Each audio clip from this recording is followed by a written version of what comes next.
여러분 안녕하십니까? 오상준입니다. 하나님께서는 우리 주변에 나뿐 아니라 다양한 사람을 창조하셨습니다. 그 이유가 무엇일까요? 그 이유는 서로 사랑의 관계를 맺어가며 서로에게 좋은 벗이 되어가기를 원하시기 때문입니다. 그래서 우리가 다른 사람에게 좋은 친구가 되어주고 좋은 친구들을 만들어가기 위한 노력을 해야 합니다. 그런데 이것보다 더 중요한 것이 있습니다. 그것은 바로 하나님을 나의 가장 좋은 친구로 삼는 것입니다. 그런데 왜 하나님을 나의 가장 좋은 친구로 삼는 것이 굉장히 중요할까요?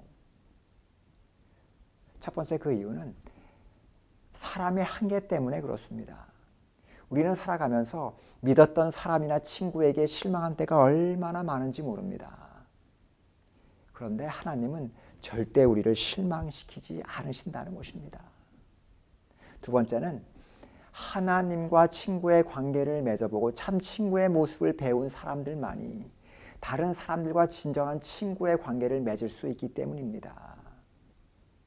그렇지 않으면 자기 중심적이고 왜곡된 친구의 관계를 맺어가게 되어 있습니다.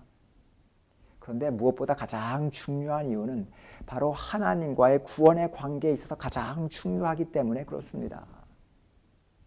하나님과 구원의 관계를 갖고자 하는 사람들은 반드시 하나님과 친구의 관계를 맺어야 합니다. 그렇다면 왜 하나님은 우리에게 최고의 친구가 되시는지 자세히 살펴보겠습니다. 첫 번째, 하나님은 나의 모든 것을 아시기 때문입니다. 여러분, 누가 나를 가장 잘 알까요?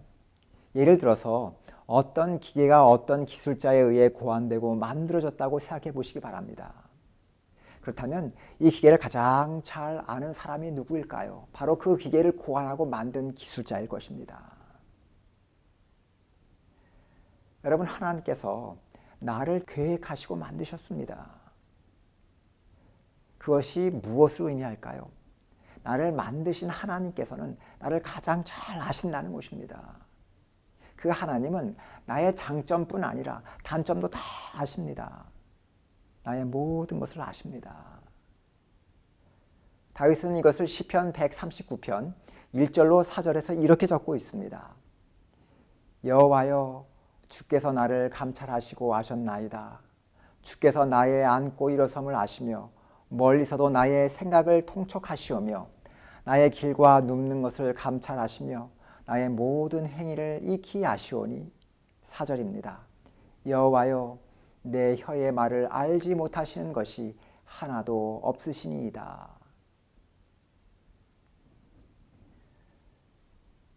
다시 말하면 하나님은 나의 모든 것을 다 아신다는 것입니다. 나의 모든 행위를 아시고 나의 입술의 모든 말과 생각까지 다 아신다는 것입니다. 예수님께서는 이것을 마태복음 10장 30절에서 우리의 머리털까지 다 세신 바 되었다고 표현했습니다. 그러니 내가 무엇이 필요한지 다 아시고요. 내 어려움도 다 아신다는 것입니다. 내가 경제적으로 얼마나 어려운지도 아시고요. 나의 영적인 필요도 아시고요. 내가 요즘 얼마나 힘들고 외로워하는지도 다 아신다는 것입니다. 그리고 내가 미래에 대해서 얼마나 두려워하고 있는지도 다 아신다는 사실입니다. 아무리 친한 친구라도 나의 모든 것을 다 알 수도 없고요. 말할 수도 없습니다. 그러나 하나님은 겉으로 드러나는 모든 나의 삶뿐만 아니라 나의 마음과 생각을 이미 다 알고 계십니다. 그러니 내 자신을 하나님 앞에서 꾸밀 필요가 없습니다. 없어도 있는 척, 슬퍼도 기쁜 척, 싫어도 좋은 척, 심지어는 죄되면서도 거룩한 척 할 필요가 없습니다. 잘 모르는 사람 앞에서는 예의상 가면을 써야 할 때가 있습니다. 마치 여성들이 사람을 만날 때 화장을 하고 꾸미는 것이 예의라고 생각하는 것처럼 말입니다. 그런데 여러분, 이렇게 만나야 하는 사람들이라면 진정한 친구가 될 수 있을까요? 진정한 친구가 될 수 없습니다. 왜냐하면 나의 꾸며진 모습은 나의 참 모습이 아니고요. 그런 모습으로는 상대방을 진정으로 대할 수 없기 때문입니다. 여러분, 그건 가식입니다. 이런 관계가 얼마나 오래 지속되겠습니까? 결국 서로 불편해질 수밖에 없다는 것입니다. 그런데 하나님은 이미 나의 모든 것을 다 아신다는 것입니다. 그러므로 있는 그대로 우리는 하나님께 나아갈 수 있습니다. 그뿐 아니라 내가 어떤 모습이든 하나님은 나를 다 받아주신다는 것입니다. 그래서 하나님과 참 친구의 관계를 맺을 수 있는 것입니다. 두 번째, 하나님은 나를 진심으로 사랑하신다는 것입니다. 하나님은 나의 모든 것을 다 아십니다. 나의 능력도 아시고 나의 장점도 아시지만 나의 연약함과 나의 죄됨도 다 아십니다. 내가 너무나 부끄러워서 감추고 싶은 나의 삶, 나의 생각, 과거를 다 아십니다. 아마 어쩌면 다른 사람이라면 나에게 실망해서 멀어지기도 하고 떠나가기도 하겠지만 하나님은 여전히 나를 사랑하신다는 것입니다. 제가 가장 좋아하는 성경절 중에 하나가 로마서 5장 8절입니다. 여기에 이렇게 기록되어 있습니다. 우리가 아직 죄인 되었을 때에 그리스도께서 우리를 위하여 죽으심으로 하나님께서 우리에게 대한 자기의 사랑을 확증하셨느니라. 여기서 확증하다는 말은 변명의 여지가 없이 오해할 수 없을 만큼 확실히 증명해 주셨다는 의미를 갖고 있습니다. 그래서 제가 이 말씀을 가장 좋아합니다. 내가 너무나 추하고 부끄러울 때, 사랑할 만한 구석이 없을 때, 모든 사람이 나에게 등을 돌릴 때 나를 사랑하셨다는 것입니다. 여러분, 이게 진짜 사랑입니다. 이런 사랑은 절대로 변하지 않습니다. 그러나 내가 이뻐서 능력이 많아서 인기가 있어서 사랑한다는 것은 진짜 사랑이 아닙니다. 이런 사랑은 팬들이 TV에 나오는 연예인들을 사랑하는 것과 같습니다. 이런 사람들은 나를 사랑하는 것이 아닙니다. 나의 겉모습을 사랑한 것이고 나의 능력을 사랑한 것입니다. 이런 사랑은 언제든지 변질되거나 식기 마련입니다. 그러나 하나님은 우리가 너무나 추하고 죄되어서 사랑을 받을 만한 자격이 없을 때에도 우리를 사랑하셨고 우리를 얼마나 사랑하시는지 자신의 아들을 우리를 구원하시기 위해 희생시키셨습니다. 그리고 이런 사랑으로 우리를 한결같이 사랑하십니다. 세 번째는 하나님은 나의 모든 필요를 채워주신다는 것입니다. 여기서 주의해야 할 것은 하나님께서 주시는 것은 내가 원하는 것이 아니라 내게 필요한 것입니다. 많은 사람들이 혼돈하는데 주의해야 할 필요가 있습니다. 하나님은 내 욕심이나 욕망을 채워주시는 분이 아닙니다. 나의 모든 것을 아시는 하나님께서는 내게 무엇이 꼭 필요한지를 다 아십니다. 내 경적인 필요도 아시고 영적인 필요도 아시고요. 감정적인 필요도 다 아십니다. 세상을 살아갈 때 우울하고 슬플 때가 있습니다. 어디다 이야기하고 싶어도 부끄러워서 말하기가 너무나 어려울 때가 있고요. 괜히 이야기했다가 설교만 듣고 마음이 굉장히 답답할 때가 있습니다. 먹고 살기가 막막한데 도움을 구할 때도 없습니다. 건강의 문제로 염려가 되지만 딱히 도움을 받을 때도 없고요. 의사도 도움을 줄 수가 없는 것입니다. 사람에게 오해를 받고 손가락질을 받아서 삶의 용기가 꺾일 때가 있습니다. 그래서 어떤 때는 삶의 용기가 필요하기도 하고요. 어떤 때는 경적인 도움이 필요하기도 합니다. 어떤 때는 따뜻한 격려의 말이 필요하기도 하고요.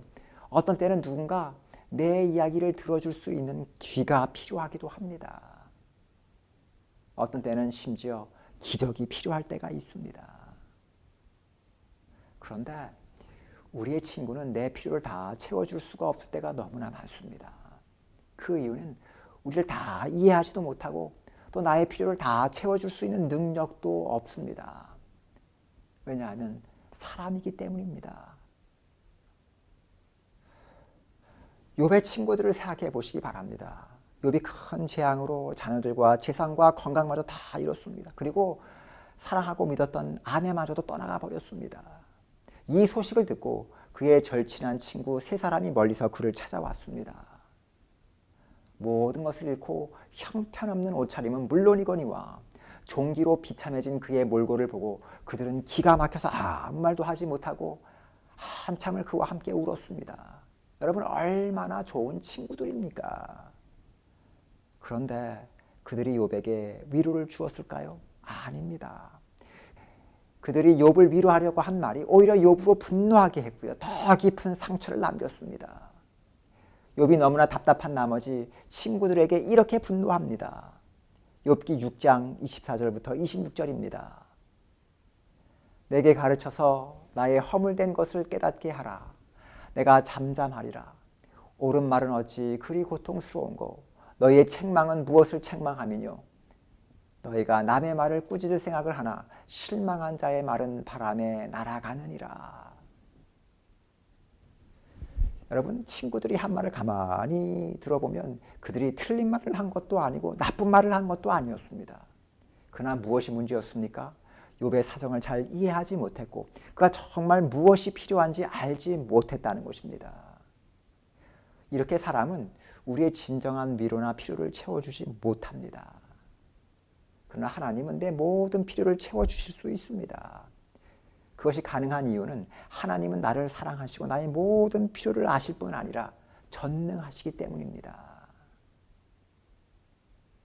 그래서 다윗은 이런 하나님을 경험한 다음에 시편 23편에 뭐라고 고백합니까? 여호와는 나의 목자이시니 내게 부족함이 없으리로다.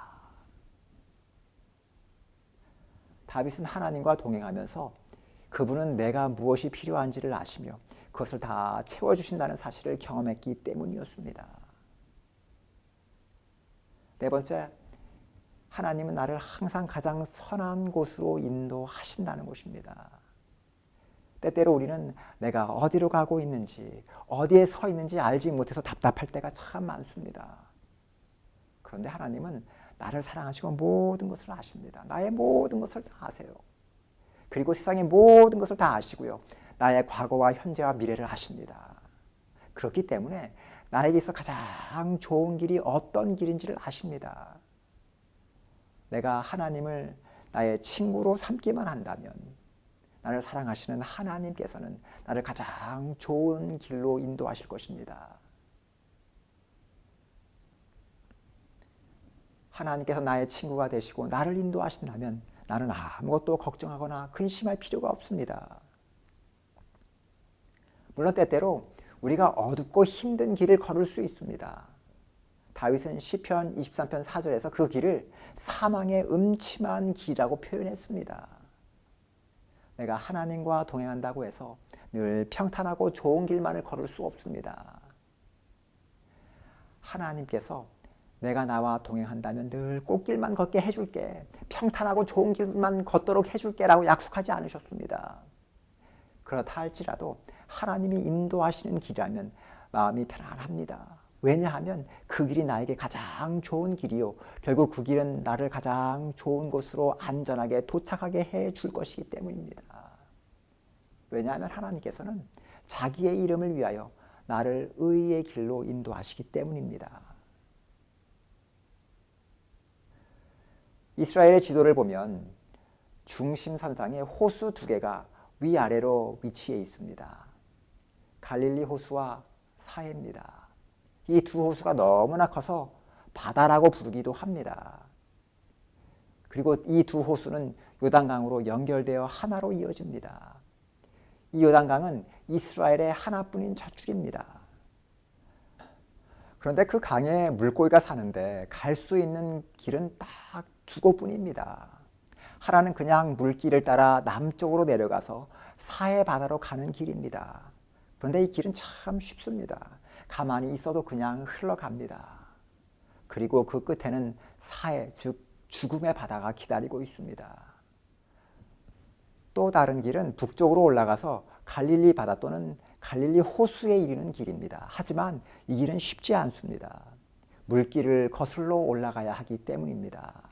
물살이 세기 때문에 힘을 써야 합니다. 한순간이라도 움직임을 쉬면 다시 아래쪽으로 떠내려가 버리고 마는 길입니다.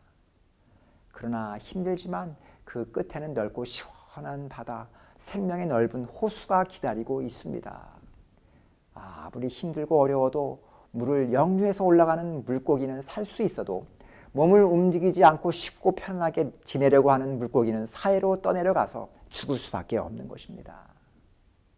그래서 편한 길이라고 해서 다 좋은 것은 아닙니다. 왜냐하면 그 편한 길이 죽음으로 인도하는 길이 되기도 하기 때문입니다. 반면에 불편하고 힘든 길이라도 축복으로 인도하는 길이 있습니다. 특별히 하나님께서 인도하시는 길이라면 아무리 힘들고 불편할 때가 있더라도 우리를 생명과 축복으로 인도하십니다. 마지막으로 그 하나님은 영원하시다는 것입니다. 아무리 좋은 친구도 언젠가는 헤어지게 되어 있습니다. 학업이나 직장, 결혼과 같은 다양한 이유로 헤어지게 되어 있습니다. 어릴 때 친했던 친구가 상당한 시간이 흘러 지금까지 함께하고 있는 사람은 드뭅니다. 혹시 그런 친구가 있다 할지라도 그러나 영원히 함께할 수는 없습니다. 결국 죽음이라는 것이 친구의 사이를 갈라놓을 것이기 때문입니다. 그러나 하나님은 영원하십니다. 변치 않는 사랑으로 우리를 사랑하시며 영원히 함께하십니다. 우리가 사망의 그늘에 있을지라도 하나님은 그분의 은밀한 밀실에 숨겨주셨다가 주님 다시 오시는 그날 우리에게 영원한 생명을 주십니다. 그래서 모세가 자신의 죽음을 맞이하기 위해 비스가산에 올라가기 전에 이스라엘 백성들 다 마지막으로 모아놓고 축복하며 이렇게 이야기합니다. 신명기 33장 27절입니다. 영원하신 하나님이 너의 처소가 되시니 그 영원하신 팔이 내 아래에 있도다. 그가 내 앞에서 대적을 쫓으시며 멸하라 하시도다. 그런데 더 놀라운 사실은 이러한 하나님께서 아브라함이나 모세 같은 위대한 성경의 인물들뿐 아니라 우리 모두의 친구가 되시기를 원하신다는 사실입니다. 우리와 친구가 되시기 위해서 하나님의 아들이신 예수 그리스도께서 이 땅에 인간의 몸을 가지고 오셔서 우리와 어울리셨습니다. 그리고 우리를 친구로 삼으셨습니다. 요한복음 15장 14절에 이렇게 적혀 있습니다. 너희가 나의 명하는 대로 행하면 곧 나의 친구라. 이제부터는 너희를 종이라 하지 아니하리니 종은 주인의 하는 것을 알지 못함이라. 너희를 친구라 하였노니 내가 내 아버지께서 들은 것을 다 너희에게 알게 하셨음이니라. 그뿐 아니라 사도 요한은 그가 적은 성경의 목적을 이렇게 이야기하고 있습니다. 요한일서 1장 3절입니다. 우리가 보고 들은 바를 너희에게도 전함은 너희로 우리와 사귐이 있게 하려 함이니 우리의 사귐은 아버지와 그 아들 예수 그리스도와 함께 함이라. 다시 말하면 그가 성경을 기록한 이유는 하나님과 예수 그리스도의 사귐에 동참하게 하는 것이었습니다. 그 사귐이란 무엇일까요?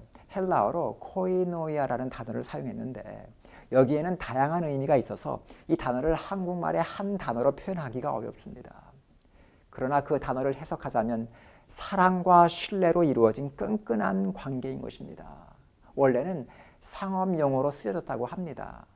고대 그리스에서 동업을 하던 사람들 사이에서 쓰여진 말인데 함께 돈을 벌어서 나누기도 하고 위험도 함께 무릅쓰는 관계인 것입니다. 만일 서로 신뢰하지 않거나 끈끈한 동료애가 없으면 절대로 가질 수 없는 관계인 것입니다. 그런데 이 단어를 초대 기독교회가 차용하여 사용한 것입니다.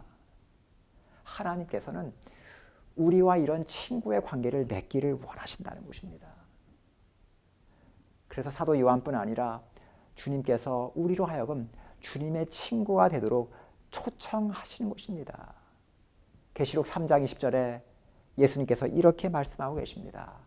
볼지어다 내가 문 밖에 서서 두드리노니 누구든지 내 음성을 듣고 문을 열면 내가 그에게로 들어가 그와 더불어 먹고 그는 나와 더불어 먹으리라. 우리에게 이런 참된 친구가 있다면 우리의 삶이 얼마나 풍요하고 행복할까요?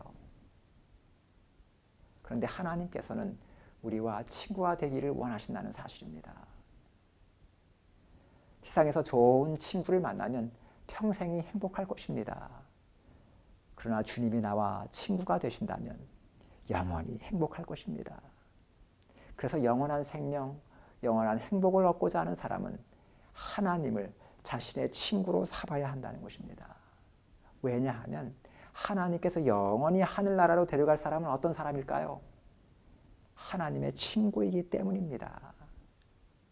이것을 에녹을 통해서 보여주셨습니다.